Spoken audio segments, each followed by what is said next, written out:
Donald Trump is advocating for the revival of the Keystone XL pipeline while simultaneously imposing high tariffs on Canadian oil imports, raising questions about whether the U.S. genuinely needs Canadian oil or if this is a political maneuver. Meanwhile, Canada has pursued the Trans Mountain Pipeline expansion, enabling direct oil exports to Asia and Europe, reducing its dependence on the U.S. Keystone XL, initially seen as a game-changer, was halted in 2021 by President Biden after facing years of political and environmental opposition. Trump's renewed interest in the project comes as the U.S. faces an energy crisis, with strategic reserves at record lows and fuel prices fluctuating. However, with Trans Mountain operational, Canada now has alternative markets, giving it leverage against U.S. tariffs. Trump's trade policies appear contradictory, as he imposes tariffs on Canadian oil while advocating for Keystone XL, potentially as a bargaining tool for broader trade and immigration concessions. Yet, Canada's reduced reliance on the U.S. market means these pressures may no longer be effective. Canadian energy firms have largely moved on, focusing on exports to Asia and Europe rather than investing in Keystone XL. Furthermore, Trump's tariffs have triggered a backlash, with Canadian consumers increasingly rejecting American goods, leading to a decline in U.S. product sales and strengthening Canada's domestic market. As Canada shifts away from U.S. dependence, the question remains whether Trump's push for Keystone XL is a viable strategy or an outdated dream. Imports of food, cosmetics, clothing, and household goods are being pushed off shelves as auto sales shift, with Toyota and Honda rising while Ford and GM slip, reflecting a broader economic realignment away from U.S. reliance. Canadian farmers and manufacturers are ramping up production to replace American goods, while retailers reorganize supply chains to prioritize domestic and international alternatives, leading to a surge in demand for local products and reduced U.S. dependence. This shift is not temporary but a long-term economic restructuring, with Canada at the forefront and global trade partners reassessing their reliance on U.S. imports. European nations like Germany and France are reviewing trade agreements, and multinational corporations are diversifying supply chains toward Canada, Asia, and South America. As global investors show renewed interest in Canadian industries, boosting market confidence, China sees an opportunity to challenge U.S. economic influence by strengthening trade ties with Canada, increasing imports, and investing in Canadian businesses.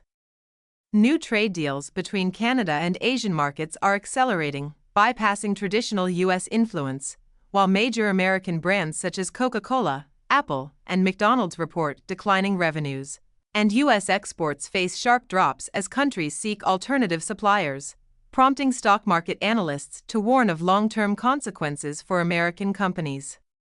With these shifts, Canadian businesses are restructuring to capitalize on the movement, expanding local production, and redirecting trade partnerships away from the U.S. Major firms like Brookfield Asset Management and TFI International are reducing U.S. operations in favor of European trade. Meanwhile, Canadian airlines are adjusting international routes as U.S. travel demand declines, while tech, manufacturing, and energy firms are securing new partnerships and trade deals with Europe and Asia, further limiting reliance on U.S. markets. American corporations are struggling to contain losses, with McDonald's, Starbucks, and Walmart closing multiple locations in Canada, U.S. law firms and banks losing contracts, and American businesses reevaluating pricing and supply chains to regain Canadian market trust. This trade war has evolved from a political dispute into a redefinition of global market power, with Europe also shifting its energy strategy due to dependence on Russia and the U.S., which has led to major supply risks, exacerbated by geopolitical tensions. Now, Europe is seeking new energy sources, and Canada has emerged as a strong contender due to its abundant natural gas reserves, strategic location, and cost-efficient LNG transportation, making it a more stable and cleaner energy supplier than Russia or the U.S. As Europe prioritizes renewable energy and emission reductions, Canada's clean natural gas projects offer a compelling alternative, directly threatening the U.S.'s dominance in the LNG market and escalating the global trade war over energy supply. Compared to the U.S., Canada's east coast can ship natural gas to Europe more quickly and cost-effectively, giving it a competitive advantage in the LNG market. While the U.S. is a major LNG producer, transportation costs from its Gulf Coast ports are higher, and its long-term contract regulations make it harder to compete. Canada, on the other hand, offers more flexible contracts, allowing European nations to adjust supply based on demand rather than being locked into rigid agreements. A key project in Canada's LNG expansion is LNG Canada in Kitimat, British Columbia, involving major players like Shell and TotalEnergies. Set to go online in 2025, it will have the capacity to provide up to 2 billion cubic feet of gas per day, reshaping the global energy landscape. Additional projects in Nova Scotia and Quebec further boost Canada's LNG export capacity, putting pressure on U.S. suppliers, who may need policy support, such as tax cuts or incentives, to remain competitive.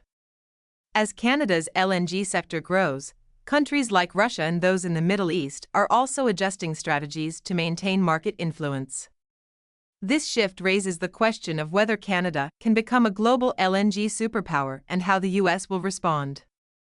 The energy rivalry extends beyond LNG, as a potential U.S.-Canada trade conflict could escalate tensions.